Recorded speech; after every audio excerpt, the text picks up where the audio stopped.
Au nom du Père et du Fils et du Saint-Esprit, Amen.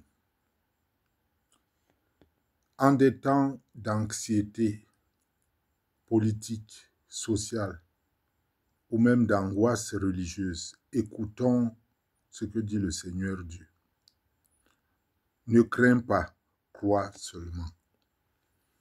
Ne crains pas, crois seulement, c'est un extrait de l'Évangile selon saint Marc au chapitre 5, verset 36. Frères et sœurs bien-aimés en Christ,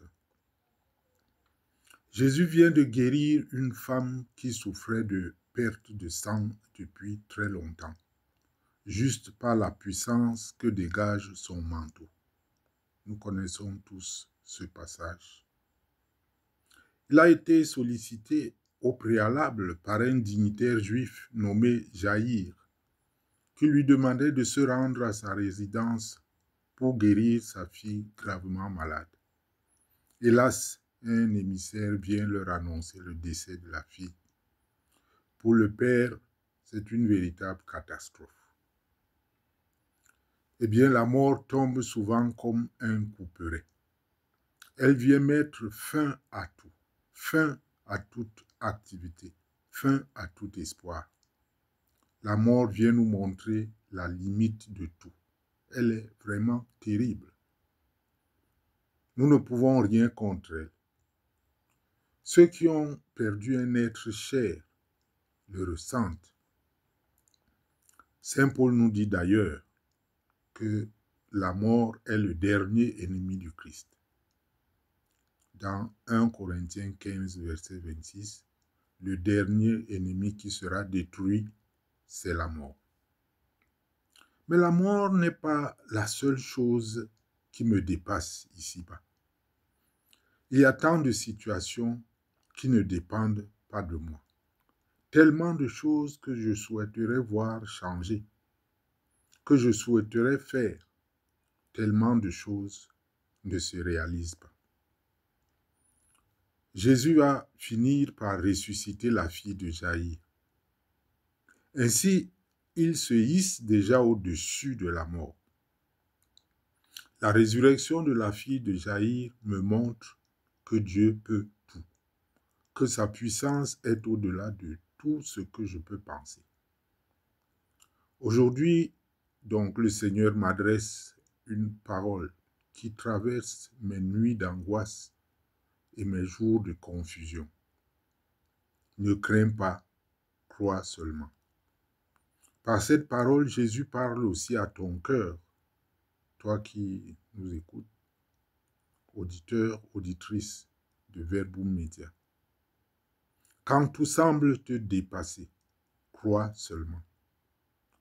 Quand les nouvelles sont mauvaises, crois seulement.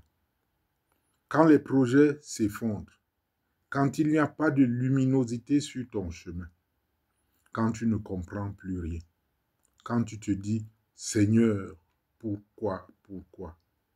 Lui, il te répond « Ne crains pas, crois seulement. » Oui, l'angoisse est une réalité. Elle serre la poitrine, elle trouble la pensée, elle fait même trembler la foi parfois. Mais l'angoisse, frères et sœurs, n'est pas une fatalité. Elle est souvent le fruit d'un cœur qui veut tout contrôler. Pas toujours, mais souvent. Elle est souvent envahissante pour celui qui veut tout comprendre, tout prévoir. Or, Dieu ne nous demande pas de tout maîtriser. Il nous demande de lui faire confiance. Écoutez ce que dit le psalmiste. Quand je suis dans la crainte, je mets ma confiance en toi. Psaume 56, verset 4. Voilà le chemin. Pas la fuite, non. Pas le repli non plus. Mais le saut dans les bras de Dieu. L'espérance chrétienne n'est pas un optimisme béat, naïf. Logiquement, rien ne permet de dire « ça ira bien ». Il arrive qu'il en soit ainsi. Pourtant, c'est une certitude. Dieu est fidèle. Dieu reste fidèle, même quand tout chancelle. lui ne change pas. Il est le même hier, aujourd'hui et demain. Même quand tu ne vois rien, lui, il agit. Saint Augustin disait, Dieu ne nous abandonne jamais, sauf si nous l'abandonnons. Fin de citation. Et même là, il nous poursuit de son amour. Saint Paul Romain va jusqu'à nous rappeler avec force que nous savons que tout concourt au bien de ceux qui aiment Dieu. Chapitre 8, verset 28. Tout, même ce qui te dépasse, même ce qui te fait peur, même ce que tu ne comprends pas, tout concourt au bien de ceux qui aiment Dieu. Frères et sœurs, il ne faut pas se mentir soi-même.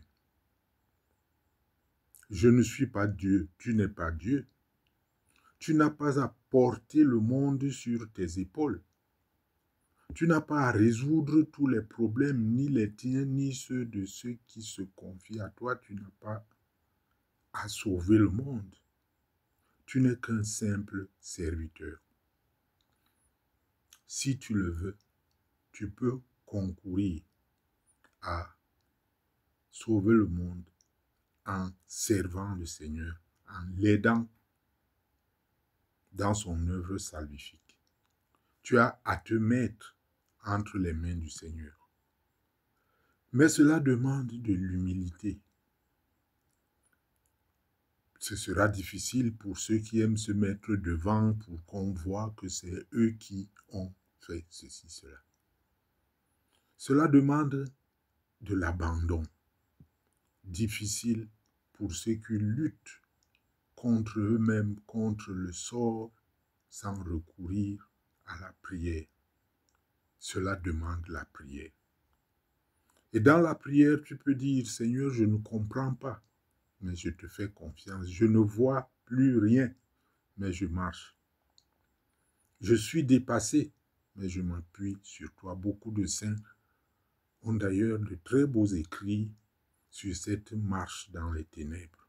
Je pense par exemple à Sainte Thérèse d'Avila et toute sa généalogie spirituelle. Alors, frères et sœurs, aujourd'hui, faisons encore ce pas. Sortons de l'angoisse, non pas par nos forces, ce n'est pas à bras raccourcis, mais par la foi. Disons ensemble, Seigneur Jésus, je te donne mes peurs, je te donne mes questions, je t'offre mes blessures. Je crois que tu es là, tu es mon Seigneur et mon Dieu. Je crois que tu agis, je crois que tu m'aimes, je crois que tu ne m'abandonnes jamais. Et quant à moi, je m'abandonne à toi. Amen.